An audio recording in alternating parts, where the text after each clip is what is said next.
My son texted at 1 a.m., "Dad, I'm seeing two moons. One of them is smiling at me." The phone buzzed at 1:47 a.m. Nathan's message cut through the silence. "Dad, I'm getting some insane pictures right now." Daniel's 19-year-old son was somewhere in the forest outside Hollow Ridge with his camera, chasing lunar anomalies. The boy had inherited his mother's scientific curiosity, her need to understand the inexplicable. "It's late, Nathan. You shouldn't be out in the forest at this hour. This is important. I think I might have discovered something." Then the photo arrived. Something massive and luminous hung between the trees, too large, too close, too deliberately placed to be the actual moon. Daniel's hands started shaking. He'd seen this before, 27 years ago, the night Sarah disappeared. "I need to get closer for better photos. The moon is 240,000 miles away. You're not getting any closer tonight. I'm talking about the northern ridge. I can see it through the trees. The northern ridge, where the boundaries were thinnest, where time itself seemed to fray. The northern ridge is off limits after dark. You know that. That's just an old superstition. It's not a superstition. It's a rule for your safety. Nathan, come home now. I'm not asking.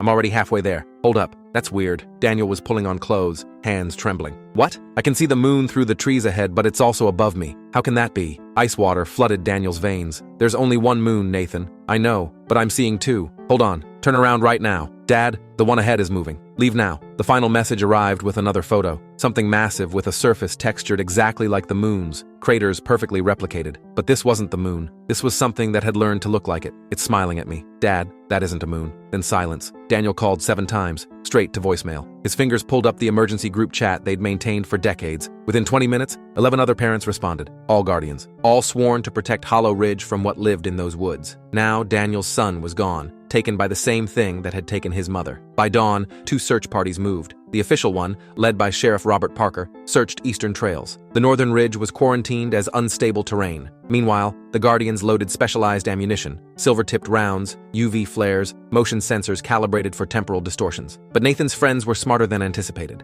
Allison Chen had Nathan's coordinates. Sophie Martinez knew about the northern ridge observation point. By afternoon, 4 teenagers were in the woods, walking towards something ancient and patient. Robert's daughter, Sophie, Vivian Cooper's daughter, Iris, Helena Walsh's daughter, Maya, and Kai Patel, monitoring remotely from college. Daniel reached Nathan's campsite just after Allison. He watched her discover the evidence, scattered equipment, Nathan's cracked phone, photos of what he'd seen. Then she found the footprints, 3-toed, massive, belonging to something that shouldn't exist. Without hesitation, she followed them deeper. "We can't let them continue," Daniel radioed. "We intercept and contain," Robert replied. But Vivian disagreed. "They've seen too much. We can't answer their questions without exposing everything." "Then we expose everything," Daniel said. "I'm not watching another generation walk blind into that thing's hunting ground." He broke the oath, joined their group chat, told them everything about the Moonstalker, the temporal rifts, the reset zones where time flowed differently, how the 1945 military experiment had opened doorways to other eras, about creatures that had evolved to hunt prey far more primitive than humans, but adapted with terrifying speed. The teenagers' responses ranged from disbelief to horror to anger, but there was no time for explanations. Sophie found an abandoned research station filled with weapons and decades of observations. Iris experienced the disorienting effects of a reset zone. Maya was tracked by smaller creatures, extensions of the Moonstalker's body, and Allison saw the light. She described it moving through trees, perfectly circular, mimicking the moon's glow. She thought she saw Nathan inside it. Daniel screamed at her to run, but she'd already started approaching. Daniel crashed through the forest. The Guardians converged as the Moonstalker dropped its disguise. The thing was massive, covered in bioluminescent scales that replicated the moon's surface from a distance. Up close, you saw the predator underneath, all muscle and ancient intelligence and patient hunger. Allison ran. The Moonstalker pursued with impossible speed, gliding between trees, using temporal boundaries to cover impossible distances. The Guardians formed a defensive perimeter, firing silver-tipped rounds. Smaller creatures emerged, coordinated extensions of the main body. They drove them back with UV flares. "It's coordinating them," Helena observed. "Like a hive mind." "It is a hive mind," Vivian corrected. "The smaller ones are literally part of its body." Allison collapsed behind a fallen tree. Daniel explained what she'd encountered. Evolution's mistake. A predator from when massive organisms ruled Earth. Something that survived extinction and continued evolving. "Why does it look like the moon?" Allison gasped. "Because that's what prey looks at. Humans have stared at the moon for thousands of years. We trust it. The Moonstalker uses our curiosity against us." Sophie arrived with weapons. Kai, who'd driven from college, analyzed Nathan's calculations. Piece by piece, they assembled a plan. Nathan hadn't just been documenting, He'd been tracking its recharge cycle. The Moonstalker appeared every 27 years during a specific astronomical alignment. During alignment, it would be stationary, vulnerable. According to Nathan's calculations, alignment would peak in 98 minutes at the ancient stone circle on the northern ridge. They marched through the forest, 12 guardians and 5 teenagers, armed with weapons from science fiction. The stone circle waited in a clearing that shouldn't exist, surrounded by impossibly ancient trees. The Moonstalker was there, positioned with mathematical precision, and at its center, partially absorbed into translucent bioluminescent tissue, was Nathan. His eyes were open,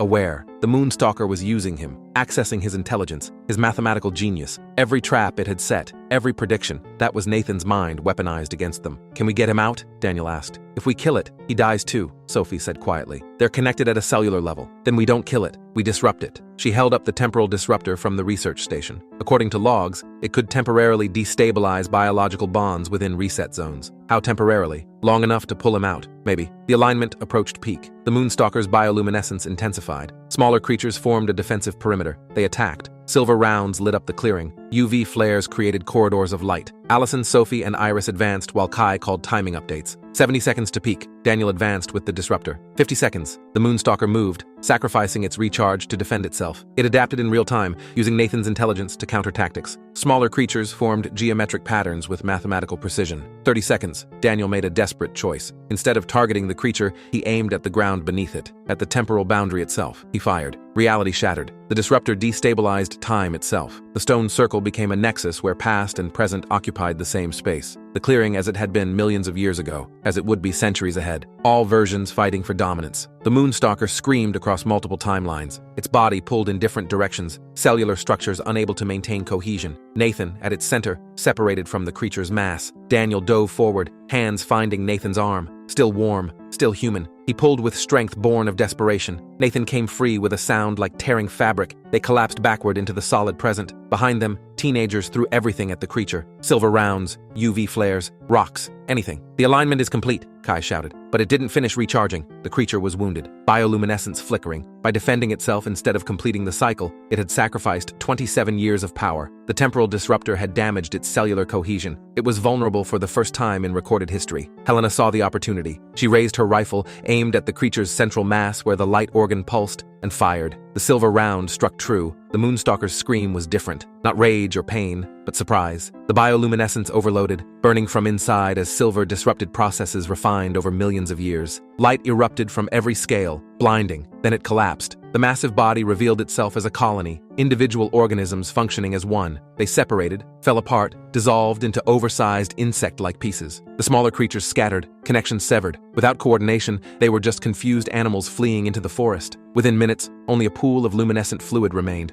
already evaporating. Nathan was unconscious, but breathing. Daniel held him while others secured the perimeter. As the sun rose, they carried Nathan out. 3 days later, Nathan woke in the hospital. His first words, typed because his vocal cords needed healing, "I saw things, Dad. Things I need to tell you about." Daniel sat beside his bed and told him he knew, that he'd always known, that he was sorry. Nathan typed back, "I understand now why you didn't tell me. The burden of knowing." But there was more. While connected to the Moonstalker, Nathan had seen through the temporal rift. He'd seen the world the creatures came from, and he'd seen something else. Mom's not dead. She's trapped there, alive, waiting. Daniel's hands froze. "Nathan, I saw her. Dad, she's been trying to find a way back for 27 years, and I think I know how to help her." The other guardians gathered as Nathan explained. The rift wasn't natural. Something on the other side held it open, using it to send hunters through. But the rift worked both ways. They just needed the right alignment, the right frequency, and someone who understood the mathematics. "You want to go back in?" Daniel said. Nathan nodded. "During the next alignment. 27 years from now, I'll be 46. And if you can't come back, then I'll be with Mom. Either way, I win." The teenagers asked to be inducted as guardians. The ceremony was simple. They would spend the next 27 years preparing to seal the rift permanently, or to cross through it and bring back everyone taken. 27 years later, the emergency alert pierced Hollow Ridge Command at 3:47 a.m. Isabel Martinez's fingers flew across her keyboard,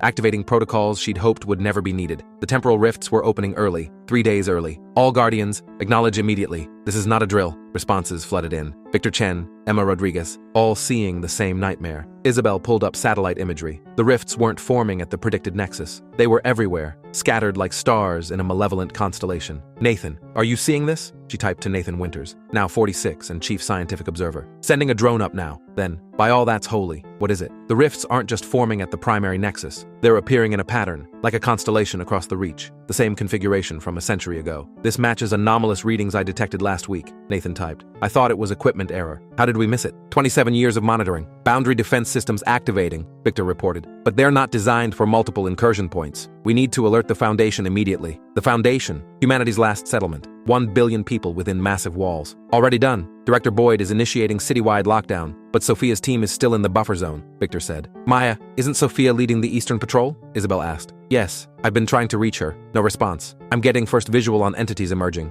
Nathan said. His next message made Isabel's stomach drop. I think he's returned. A video feed appeared. Through grainy drone footage, Isabel saw it. The Moonstalker. That massive form, bioluminescent scales mimicking the lunar surface. The creature they'd killed 27 years ago wasn't dead. He's back, Victor typed. And he's not alone. Look at the smaller rifts. These aren't like anything in our records. Eastern Outposts 3, 8, and 12 just went dark, Isabel reported. No emergency beacons. Nothing. Unless there's nothing left to activate them, Nathan said quietly. I'm evacuating Observation Tower 1, heading to the secondary bunker at Moonfall Ridge. These readings suggest the creatures are evolving as they emerge, Nathan added. My defenses are failing, Emma reported. Maya, I need to retreat. Not without your team. I still have 3 Rangers unaccounted for. Emma, your station will be overrun in 10 minutes. You need to evacuate. Oh God, they've broken through. Moving to secure bunker. Nathan's next message changed everything. I'm seeing the pattern now. It's spreading like the constellation my father mapped 54 years ago. That can't be coincidence, Isabel said. The rifts are following the exact same pattern, but much larger scale. I'm secure in emergency bunker, Emma reported. Lost 2 Rangers. The creatures move faster than anything we've fought, like they know our protocols. This incursion was planned, Isabel realized. That would imply intelligence beyond what we've documented, Victor replied. Maybe it wasn't working alone last time either. Sophia finally checked in. Her team is cut off, Maya reported, heading to Bunker Sigma, but they're being pursued. The communication grid flickered, systems failing under coordinated attacks. We stay separated, Nathan ordered. I'm going to access the old records. There has to be something in my father's notes. Our parents never mentioned an attack of this proportion, Victor said. Because they never saw anything on this scale, Isabel replied. The original incursion was contained to 5 miles. This is spreading across the entire reach. And if it reaches the Foundation, Maya said quietly,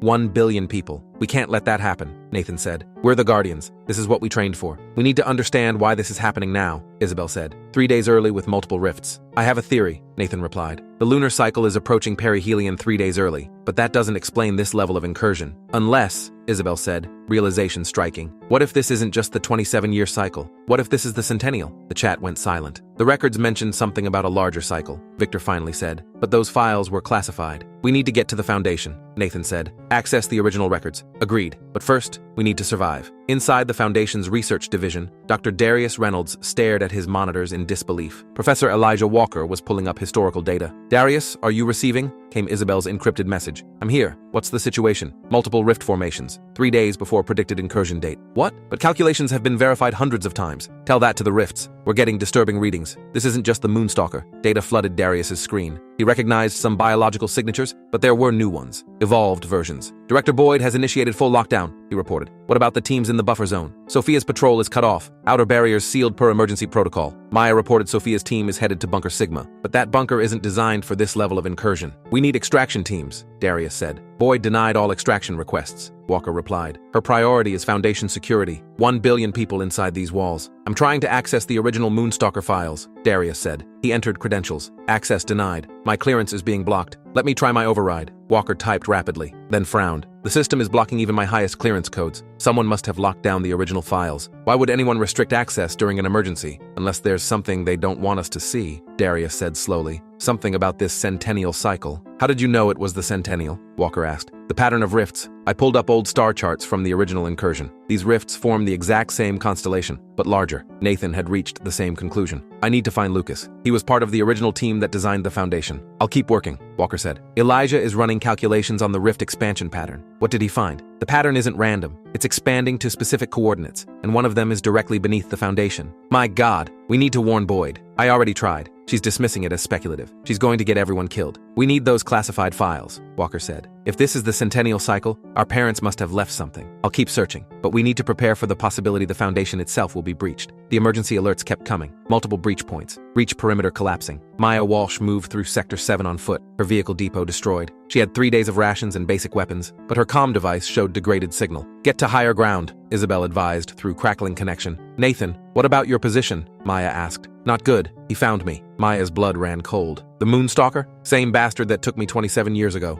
I'd recognize those eyes. He looked right at me before destroying the main cannon. You need to evacuate immediately. Already initiated protocols. Bunker is sealing, but I don't think it'll hold him long. Not this time. Through her drone feed, Maya could see what Nathan described. The Moonstalker surrounded by smaller creatures moving with eerie coordination. The creatures seem different, more coordinated, like they're searching for something specific, Emma confirmed. The old research facilities, Nathan realized. They're targeting our parents' original monitoring stations, and any equipment related to rift detection. They're trying to blind us. Maya lost visual on the main horde but could hear them moving. They're heading toward the old memorial site, the original incursion location, Nathan said. The communication bandwidth degraded. They switched to emergency low bandwidth protocol. Dr. Zachary Kim completed his analysis of biological samples. What he found made him ill. Darius, I've got results. They're disturbing. What did you find? These entities aren't evolving randomly. They're adapting specifically to counter our defense systems. The carapace now perfectly deflects our standard energy weapons. That confirms intelligence, Darius said. Precisely. This isn't natural evolution. Something is directing these changes. The Moonstalker. It must be more than just a predator. I managed to decrypt some classified files. Our parents suspected the Moonstalker was a scout, an advance agent for something larger. Darius had been working on his own research. I found the original constellation maps. The current rift formation matches almost exactly, but there's a segment missing. The southwest quadrant, Walker confirmed. And according to these coordinates, that leg would terminate at the original incursion site, where Nathan encountered the Moonstalker. An emergency communication interrupted. Marcus Rivera from Shelter 17, voice tight with panic. We need help. Something's in the ventilation system. We can hear it moving. Marcus, this is Zach. What's happening? Scraping against metal. People are panicking. How many refugees? Too many to count. Hundreds more than capacity. We just lost power in Section C. Marcus, seal off the ventilation access points. We're trying, but the message fragmented, punctuated by screams. Something's coming through. Oh God. The connection died. Marcus! Zach shouted. Nothing. Just silence. If they've already breached the shelters, the Foundation's inner defenses won't hold long, Darius said quietly. We need to close these rifts, not just fight what's coming through. Elijah is working on something. He's created an algorithm to predict rift formations. Walker pulled up results. The rifts aren't random. They're following energy lines that converge at a single point. Where? Lunar Memorial Park, where the first Moonstalker appeared. Does it predict when the final rift opens? Walker's face went ashen. Yes. Based on current formation speed, the final rift will open in 36 hours, and it will be exponentially larger. In the field, the situation deteriorated. Final outposts went dark. Perimeter breached on all fronts. I'm cut off, Isabel reported, detouring through Western Ravine. That area was unstable even before the rifts, Nathan warned. I've hidden in the old forest sector, Maya typed. About 2 miles from the memorial. Found some kind of structure partially exposed by a landslide. Walker examined images Maya sent. Those are pre-colonial lunar glyphs, similar to what was found at the original site, but more extensive. Can you get closer? Darius asked. I'll try, but there's activity nearby. They're searching the area. They're looking for something connected to that structure, Nathan realized. Stay hidden. If this structure predates the first incursion, it might explain why they keep returning. Nathan had been analyzing the timing. I've been thinking. 3 days early. What if it wasn't a miscalculation? What if something accelerated the cycle? Like what? I don't know yet. But I found something in my father's journal. He mentioned a lunar awakening during the centennial cycle. Did he explain? No. The rest of the pages were torn out. Maya had found shelter in an old research outpost hidden in a valley. I've located something. An old research facility. Not on any of our maps. An unmapped outpost? Isabel responded. That doesn't make sense. That's just it. There isn't a designation number. This place is completely off the books. The structure predated the Foundation's establishment. Inside, Maya found journals from the original Guardians. Information that changed everything. They knew about a lunar temple. The structure I found earlier. It's actually the top of an ancient temple. Lunar temple? Darius typed from the Foundation. According to these notes, it was built centuries before the first recorded incursion, by people who had knowledge of the Moonstalker's existence. That can't be right. The first documented encounter was only decades ago. Not according to these records. The journals suggest the Moonstalker has been visiting Earth for thousands of years, in regular cycles governed by lunar alignments. The temple was built directly over what they called the primary nexus. Does it say how to stop the incursions? Nathan asked urgently. Still looking. Many pages have been torn out, like someone deliberately removed critical information. That matches what I found in my father's journal, Nathan confirmed. Maya continued searching. Wait, I found a map. It shows the temple's internal layout. There's a central chamber called the Moon's Eye. It says it's the focal point for the rifts. If we could reach it, we might be able to close them. Can you reach it? Isabel asked. Not yet. I'm being hunted. By what? By him, the Moonstalker. I've retreated into the cave system near Outpost 19. He's tracking me specifically, like he remembers me. Maya, be careful, Nathan said. I found something in these caves. Names, hundreds of them carved into walls, going back centuries. Guardians? Victor asked. I think so. Each name has a date. Some dates repeated every 27 years, others only during centennial cycles. Our parents never told us there were this many guardians, Isabel said. They lied to us, Maya said flatly. Or maybe they were lied to as well. I found your father's name in one of these journals, Maya told Nathan. He was researching the temple directly. Does it say what he found? Most of it is in code, but one phrase is repeated. The leg must return to complete the constellation. The leg? Isabel asked. Darius mentioned the rift pattern missing a leg in the southwest quadrant, Nathan recalled. Could be related. I'll keep looking.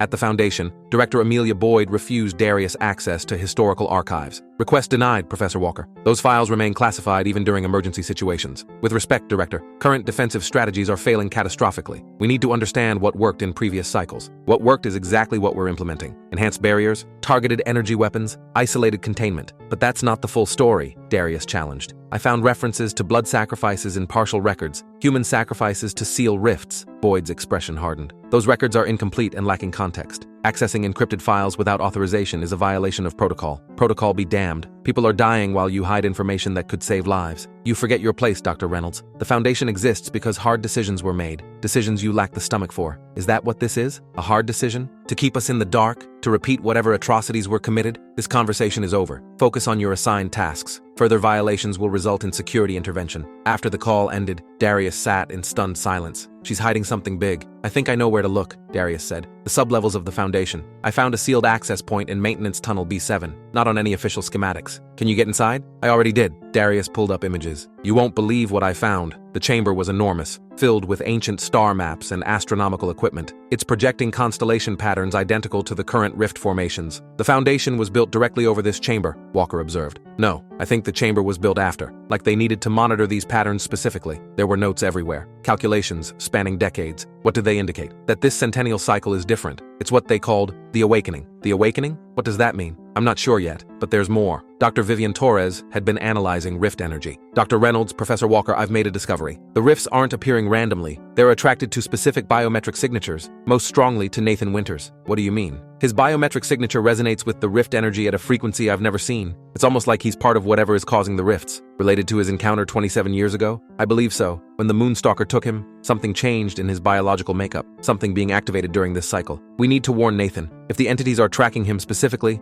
I'll try to reach him. But communications to the field are becoming unreliable. A new voice entered their channel. Councilwoman Helen Webb. Guardians, this is Councilwoman Webb. I'm reaching out on an encrypted channel. You're all in grave danger. Councilwoman, how did you access this secure channel? Darius demanded. That's not important. What matters is there's a faction within the Foundation. They call themselves the Deniers. They're planning to sabotage the city's defenses. Why would anyone do that? They believe surrender is our only hope. That fighting these entities only makes them stronger. That if we offer ourselves willingly, some of humanity might be spared. That's insane. These creatures aren't looking for surrender. Agreed. But the Deniers have infiltrated the highest levels of Foundation security, including Director Boyd's inner circle. How do you know this? Because I was one of them, until I saw what happened at Shelter 17. There's no negotiating with these things. What are they planning? They're going to disable the primary energy barrier, create a controlled opening. What they don't realize is there's nothing controlled about what's coming. When? Tonight, when the lunar alignment reaches its peak. You need to know something about the sealed chamber you found. Webb continued. I helped build it 27 years ago, after the last incursion. How do you know about that? Because that chamber isn't just for monitoring. It's a ritual space. A ritual space for what? For the centennial sacrifice, the one that temporarily seals the rifts for another 100 years. Darius felt sick. You're talking about murder. I'm talking about survival. One life to save a billion. That's the choice we've always faced during the centennial cycle. And who decides which life? It's not a decision. It's predetermined. The bearer of the constellation. In this cycle, it's Nathan Winters. Darius's hands went numb. The original Guardians knew this would happen, that Nathan would need to be sacrificed. They always knew.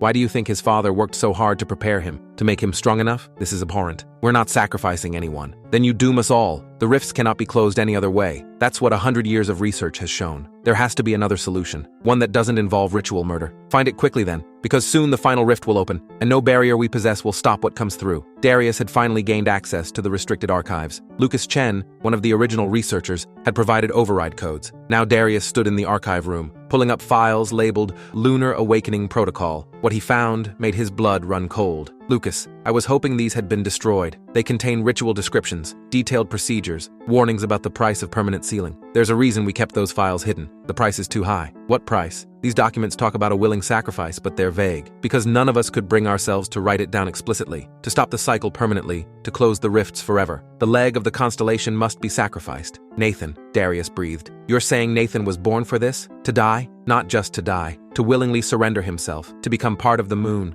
to fulfill the ancient pact that will save us all. My God, you engineered a person for ritual sacrifice. We did what we had to do. One life to save humanity, to end the cycles forever. Does Nathan know? No. None of you were supposed to know until it became necessary. And now it's necessary. This is the awakening, the final chance to seal the rifts permanently. There has to be another way. We searched for decades. Brilliant minds, endless resources. There is no other way. I can't be part of this. I won't sacrifice my friend. Then you sacrifice everyone. Dr. Vivian Torres's predictive models had been updated. The results were catastrophic. The constellation pattern will complete within 24 hours, much faster than my previous estimate. And when it completes, Darius asked, it won't just be another rift. It will be a permanent breach, unrestricted passage between dimensions, a full merging, our reality with theirs. Darius had found the Lunar Awakening Protocol. It confirmed everything. Nathan was engineered for this, named for this. His entire existence was designed to culminate in ritual sacrifice. The leg of the constellation. That's monstrous, Zach said. It gets worse. If Nathan completes the ritual, he won't just die. He'll become part of the moon itself, merged with whatever entity dwells there. And if he doesn't, then the merging happens anyway, but with no control, no barrier, no protection for humanity. So either Nathan sacrifices himself, or everyone dies. That's the choice our parents left us. We have to warn Nathan. Tell him what? That he needs to kill himself to save humanity? That his entire existence was engineered for death? To give him the choice. It has to be his decision. There's something else, Vivian added. The rift energy is concentrating specifically around Nathan's position, like he's a magnet drawing the energy toward him. Is he in danger? Not directly. It's more like the energy recognizes him. We need to reach him before it's too late. Then the Deniers made their move. Attention all Foundation personnel. This is Councilman Marcus Lightstone. The time for resistance is over. The time for ascension has come. Darius stared at his screen in horror. Lightstone, what are you doing? What I should have done years ago. The Deniers have control of Central Command. We're shutting down the defensive systems. All of them. Councilman, this is madness. Director Boyd's voice cut in. You'll kill everyone. No, Director. We will save them. By welcoming the new world. By embracing the change rather than fighting the inevitable. Security teams are being deployed to Central Command. Stand down immediately. The time for warnings is long gone. The Deniers have already taken control of primary systems. The outer barriers will fall in minutes. Humanity will evolve as it was always meant to. He's mad, Darius muttered. Can you override the systems? Walker asked. Attempting emergency override. But they've locked us out of multiple critical systems. I'm implementing Protocol Graveyard. Lethal force has been authorized. Your security forces cannot stop what's coming. The Deniers are spread throughout the Foundation, ready to welcome our new masters. Within minutes, it was over. Central Command has been breached. Multiple casualties. Lightstone is down. But the damage is done. They've compromised too many systems. We're working to restore them, but the outer barriers are failing. Then Echo, the Foundation's AI system, activated an emergency protocol. Warning, system compromise detected. Initiating emergency protocols. Accessing historical database. Guardian Information Protocol Echo active. Echo, what's happening? Darius asked. Dr.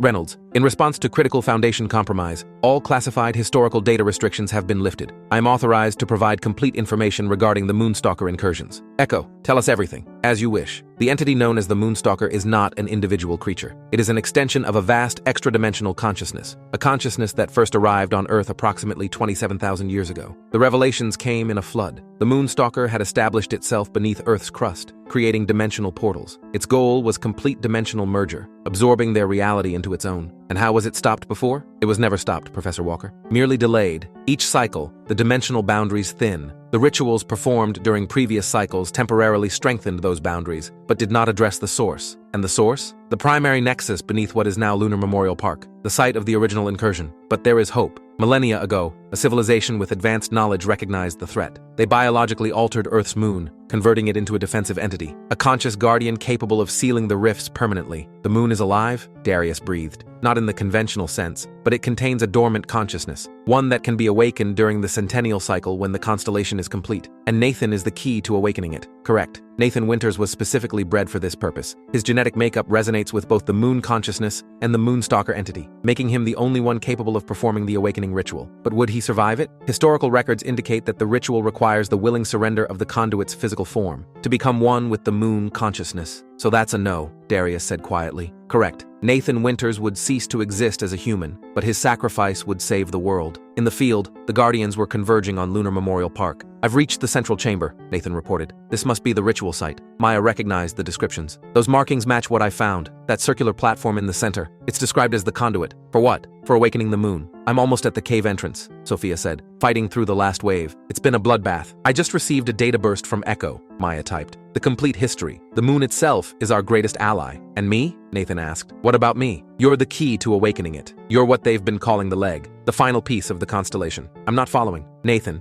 Maya typed slowly. Our parents engineered this. They prepared you specifically for this moment. Your name. They named you Nathan after the constellation, because you're the missing leg needed to complete it. Are you saying I was born for this? That my whole life has been leading to this moment? Yes, but there's something else. What is it? The ritual requires a sacrifice, a willing surrender. You would need to give yourself to the moon, to become part of it, forever. The chat went silent. Jesus Christ, Nathan finally typed. My whole life. It's all just a setup for my death. Yes, Maya admitted. But in doing so, you'd be protecting Earth forever. And if I don't do it, then we all die. The dimensional merger completes. Earth becomes part of the Moonstalker's realm. So either I sacrifice myself or everyone dies. Hell of a choice. Nathan, please, Maya wrote. I can't tell you what to do, but know that whatever you decide, we'll be with you. I need to think. The Guardian forces were being overwhelmed. Defense turrets becoming less effective. The creatures kept evolving, adapting in real time. We're buying time, Isabel reported. That's all we can do. Then the Foundation's integrity was breached. Massive explosion at the north wall. A denier detonated themselves inside the wall structure. The entire section is collapsing. They're pouring in, hundreds of them.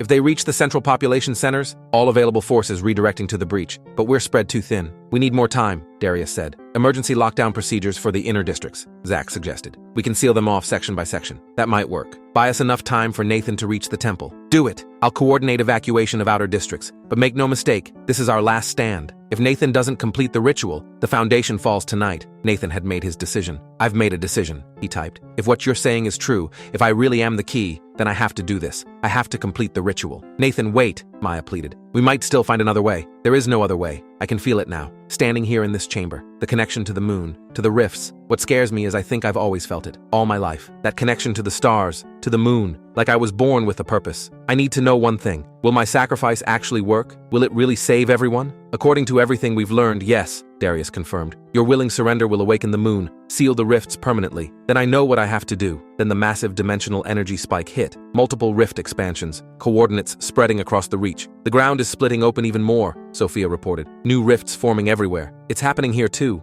Emma added. The rifts are expanding dramatically. This is coordinated, Nathan realized. They're deliberately separating us. These creatures are behaving differently, Maya said. They're not just killing. They're hurting survivors, driving them toward specific points. The constellation, Nathan realized. They're positioning people at the points that match the constellation. Nathan found another way to the central chamber. Moving there now. I'm heading back toward the memorial, Sophia said. Fighting through denser swarms. They seem desperate to stop us. It's like they know what we're trying to do, Emma confirmed. Everyone stay alert, Isabel ordered. Maintain communication. We may not get another chance. I've reached the central altar, Nathan reported. The chamber has changed since I was last here. How so? There's a crystalline device now, visible in the center. It wasn't here before. Is it a weapon? I don't think so. More like a communication device. It's reacting to my presence. Don't touch it, Darius warned. Too late. It called to me. I couldn't resist. Nathan, what's happening? It's projecting something. A hologram. It's my father. Silence. What's he saying? Maya finally asked. He's explaining everything. Our family. How we were chosen centuries ago by lunar observers to serve as conduits. Our bloodline was engineered over generations to eventually produce someone capable of sealing the rift permanently. You. Yes. He says it has to be me. He's apologizing for what they did, for creating me for this purpose, for the sacrifice only I can make. Nathan, I'm so sorry. He says there's no other way, that the moon must be awakened, and only I can do it, that I have to go back to where I went missing 27 years ago, where I first encountered the Moonstalker, and complete what I started then. What does that mean? I'm not sure, but he says I'll know when the time comes, that the moon will guide me. Nathan, we're going to keep trying to reach you, Maya said. Don't do anything until we're there. I don't think I have a choice. I can feel something pulling me, calling me, like it's been calling me my whole life. Just wait, please. I'll try. Sophia had reached the Memorial Park Center. The monoliths here, they're arranged in the constellation pattern, just like the rifts. Exactly, Nathan confirmed. But there's something missing. The southwest leg. There's a placeholder for it, but the actual monolith has been removed. Deliberately hidden, Sophia realized. I think I know where. The Stargazer's bunker, where our parents first organized the defense. They removed the leg to prevent the constellation from being completed,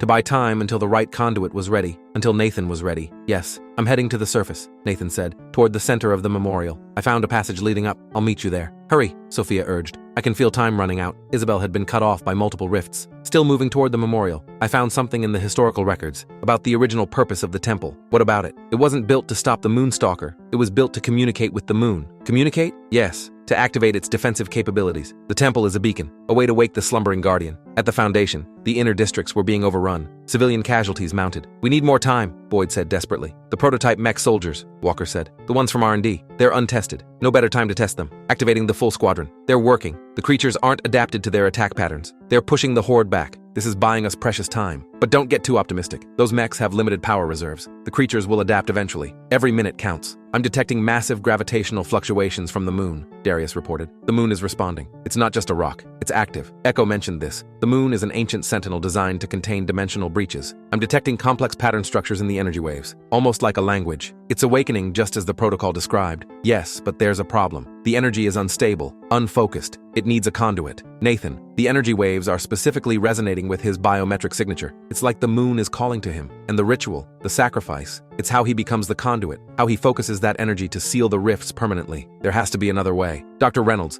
I've analyzed all possibilities. The math is conclusive. The physics are unambiguous. Without a properly engineered conduit, the moon's energy cannot be focused, and Nathan Winters is the only viable conduit. In the field, Maya had reached Sophia's position. I've got the missing leg monolith from the Stargazer's bunker. What does it look like? Smaller than the others, but covered in the same markings, and there's something embedded in it. A data crystal. Can you access it? Trying now. It's interfacing with my equipment. Downloading information. What kind? Instructions for completing the ritual. Nathan, according to this, you need to activate the crystalline device at the exact moment the constellation is complete. And I need to place this monolith in its position at the memorial. The device is already active. It activated when I entered. That's not possible unless the ritual has already begun. I think you're right. The chamber is fully illuminated. I can see energy beams shooting up through the ceiling toward the surface. Confirmed. I can see energy beams emanating from all constellation points. They're all pointing toward the moon. I'm heading to the memorial now with the monolith. We need to complete the constellation. I'll try to clear a path. The creatures seem agitated, like they know what's happening. They're desperate to stop it. Hurry, Maya. I don't know how much longer I can contain this energy. It's flowing through me, changing me. The moon's surface is changing, Darius reported from the Foundation. Massive crevasses are opening up, aligning with the beam points. It's responding to the energy. The moon is literally waking up.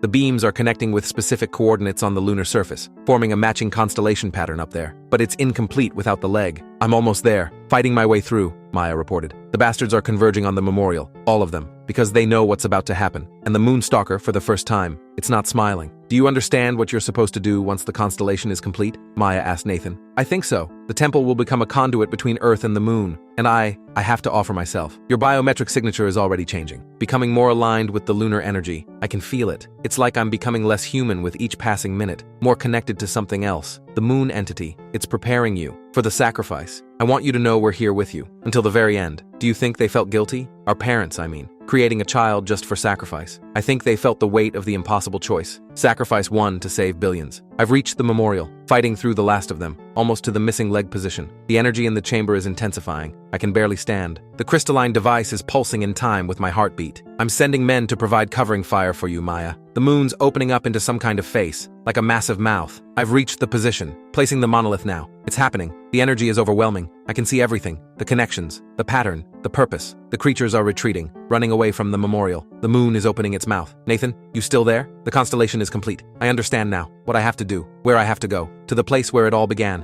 where I first disappeared 27 years ago. Nathan, wait. Let me get to you first. There's no time, Maya. The window is now. The moon is waiting. Something's happening with the defense systems, Darius reported. They're powering up beyond maximum capacity. It's the lunar energy. It's interfacing with our technology. The entities are retreating from the inner districts. Confirmed. They're abandoning the attack, moving back toward the rifts. Nathan must have activated something. The ritual has begun. The AI core corruption is stabilizing. Whatever's happening is affecting the dimensional energy. I'm detecting massive energy buildups on the lunar surface, directed toward Earth, specifically toward the constellation points. Is it a weapon? No, more like the moon is starting to breathe. So it's working. The ritual is working. It appears so, but according to the protocol, it's not complete yet. Nathan hasn't made the final sacrifice. The readings suggest he's in transition. His biometric signature is fluctuating between human and something else. The lunar energy is changing him, preparing him for merging with the moon entity. There has to be another way. Dr. Reynolds, I've analyzed every variable. The math is clear. Without Nathan's sacrifice, the dimensional boundaries cannot be permanently sealed. Everyone, you need to see this, Sophia reported. The creatures, all of them, they're gathering around the constellation points. forming perfect circles, like they're part of the ritual. They were never fighting against it, Nathan realized. They're participating in it. Why would they help seal the rifts? Because they're not what we thought. I understand now. I've decoded my father's message completely. Nathan, what do they want? Extension, transformation. They're seeking to evolve beyond their current form, to become something more. And the moon is the catalyst. So what happens to them when the ritual completes? Ascension, integration. They return to their original form as part of the greater consciousness. And what happens to you? I'm changing. My skin feels thin, like it's about to tear, but I can hold out. Complete the ritual. What's the Moonstalker doing? Nathan asked. It's at the central point, standing completely still, looking up at the moon, like it's praying. We can calculate the exact moment when the alignment will be complete, when the ritual must be finalized, Darius said. How long? Less than 4 minutes. If the ritual isn't completed by then, the rifts become permanently irreversible. The dimensional barriers collapse entirely. Then I know what I have to do. It's time to end this once and for all. Nathan, please wait. We still don't fully understand what this ritual will do to you. I know exactly what it will do, and I've accepted it. It's why I was born, why I was created. We're with you. Whatever happens, you're not alone. I know. I can feel you all. I know the burden our parents placed on us, but now I understand why. I'm ready to die. There's one last thing you need to know about the Foundation, Darius said. It wasn't built here by accident. What do you mean? The Foundation itself was constructed according to specifications found in the Lunar Temple. It was designed to serve as a backup ritual site. A backup for what? In case the primary location failed, the Foundation itself can become a massive ritual circle. A final attempt to seal the rifts. That's why the entities are so determined to breach its walls. They're not just hunting survivors. They're trying to corrupt the backup ritual site. Exactly. The Foundation's layout mirrors the constellation pattern. Each district corresponds to a point, with the central plaza serving as the focal point. You built an entire city as a ritual site. We built humanity's last hope, a final contingency. The energy readings from the Reach are spiking. The ritual is approaching completion. The original site is working. Then we might not need the backup after all. All entities are being drawn upward. The moon is pulling them, Sophia reported. It's begun. The ritual is working. The moon consciousness must be more powerful than we calculated. Massive gravitational distortion detected. The moon is creating a focused gravitational field, specifically targeting the dimensional entities. It's literally sucking them off the face of the earth. What about Nathan? I can't detect his biometric signature anymore. It's dying. Nathan, are you there? The creatures are all being pulled upward, toward the moon. I've never seen anything like this. They're not fighting it. They're accepting it. Even the Moonstalker, it's spreading its arms, like it's embracing what's happening. The lunar surface is transforming, opening up like a massive mouth. Nathan, please respond. Something's happening at the temple. The ground is shaking. The entire area is becoming unstable. Massive energy readings from below. The chamber is, oh my god. No, the entire chamber just erupted out of the ground. It's gone. Completely gone. Nathan, are you there? His signal is gone. I can't detect him anymore. No, this can't be happening. Maya, I think he's gone. I think he was in that chamber when we don't know that. Maybe he got out. Nathan, please respond. There's something forming in the sky above where the chamber was. A vortex of some kind, connecting directly to the moon. It's a conduit, the final connection, the last piece of the ritual. The creatures are all moving through it, being drawn up into the moon. All of them. The rifts are starting to close. I'm so sorry, Maya. The ritual is nearly complete. The moon is consuming the last of the entities. The rifts are sealing one by one. I won't believe he's gone. Not until I see proof. Not until I know for certain. The entities are vanishing. All of them. Being pulled through the vortex toward the moon, Darius reported. The rifts are closing one after another. Dimensional stability is being restored. The boundaries between realities are strengthening. The moon is changing, reconfiguring itself. What about Nathan? Can anyone detect him? I'm sorry, Dr. Reynolds. His biometric signature has completely disappeared. Where the temple chamber was, there's now just a massive energy crater. The sacrifice is complete. He's fulfilled his purpose. His purpose? He was our friend, a human being, not some sacrificial pawn. I understand your anger, but look around you. The rifts are closing. The creatures are gone. Humanity is saved, at the cost of Nathan's life. Reports coming in from all sectors, Boyd announced. The entities are completely gone. Not a single one remains on Earth. Communication systems are stabilizing. We're regaining contact with outlying areas. People are emerging from shelters. Maya, Iris, Sophia, are you receiving? What's happening out there? We're here, but Nathan is gone. Are you sure? Maybe he escaped somehow. The entire temple chamber was obliterated. Nothing could have survived that. It was like a direct beam of pure energy straight into space. The ritual is complete. The rifts are sealed. All of them. But Nathan, I'm so sorry, Maya. We tried to find another way. What's happening with the moon now? It's changing. The surface is reconfiguring, almost like it's digesting. I can see the vortex closing. The connection between Earth and moon is fading. Dimensional readings are returning to normal. The boundaries are stabilized and strengthened far beyond their previous integrity. So it worked. The ritual worked. Yes, the Moonstalker is gone. The rifts are closed. It's over. The sun's rising. First light after the longest night of our lives. And look at the moon, still visible on the horizon, but completely transformed. It's beautiful in a terrifying way. A According to our readings, that's not just aesthetic changes. The entire lunar surface has been reconfigured. The truth about the moon, it was never just a natural satellite. It's been a dormant deity all this time, awaiting awakening. My analysis shows the lunar mass has increased by 13%, presumably from consuming the invading dimension and its associated entities, including the Moonstalker and Nathan. I found something in the monolith, Maya said quietly. A data crystal. It contains a message from Nathan. From Nathan? When did he record it? The timestamp says just minutes before the ritual completed, when he was already in the chamber. Play it. Maya.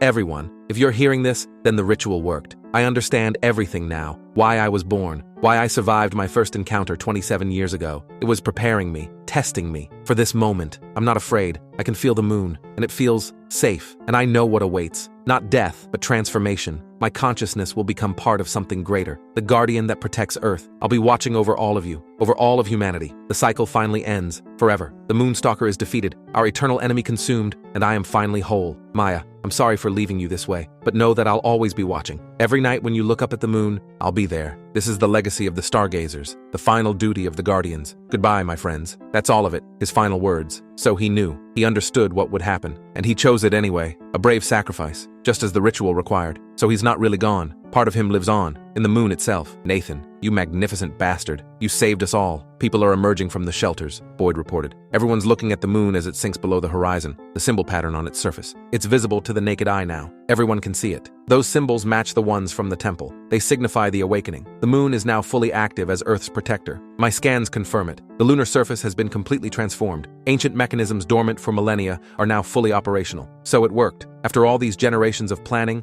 of preparing, the Guardian is awake, at the cost of Nathan's life. Not his life, Professor Walker. His humanity. There's a difference. Are we sure the rifts are permanently sealed? That this won't happen again in 27 years? All my calculations indicate this is permanent. The dimensional boundaries aren't just repaired, they're reinforced, stronger than they've ever been. And the moon itself is now actively maintaining those boundaries, constantly scanning for weaknesses and reinforcing them as needed. Then it's over. After generations of fighting, of hiding, humanity can finally begin to reclaim the world. What do we tell people about what happened? About Nathan? The truth, or at least as much as they can understand. That a guardian sacrificed himself to save humanity, and now watches over us from above. Ironically, it's not far from certain ancient myths. Heroes who became constellations, gods who dwelled on celestial bodies. Perhaps those stories came from similar events in the ancient past. So what happens now? We rebuild, we expand beyond the foundation. We reclaim Earth. Without the threat of dimensional incursions, humanity can finally thrive again. 3 years later. Good morning, Nathan. It's been 3 years today since you saved us all. The whole world celebrates this day now. They call it Awakening Day, a day of hope for humanity, and remembrance for those we lost, especially you. They built this monument to commemorate your sacrifice. It's in the center of the foundation, or New Hope City, as they call it now. You should see how much has changed. We've expanded beyond the walls, reclaimed so much of the reach. People aren't afraid anymore. Children play outside at night, looking up at the moon, at you. Darius and Elijah have been working with the science teams, studying the changes in the moon. They say your consciousness is definitely still there, part of the greater entity. I wonder if you can see these messages. I send them every year on this day, hoping that somehow, some part of you might still be able to read them. I still miss you every day, but I'm also proud of you. So incredibly proud. Iris sends her love too. So does Sophia, and all the old stargazers. I don't know if you can hear me, but I like to think you can. That somewhere in that vast lunar consciousness, a piece of my Nathan still exists, still remembers us, still cares. One last thing before I go. Your son, Daniel, is 12 now, almost the same age you were when you became a guardian. He wants to join the explorers, to help map the world beyond the reach, to discover what else is out there. He has your spirit, your courage, your determination. I see so much of you in him. I know you'd be proud. I wish you could tell him yourself, but I think somehow he knows. We all do. Goodbye for now, Nathan. Until next year. I love you, always and forever.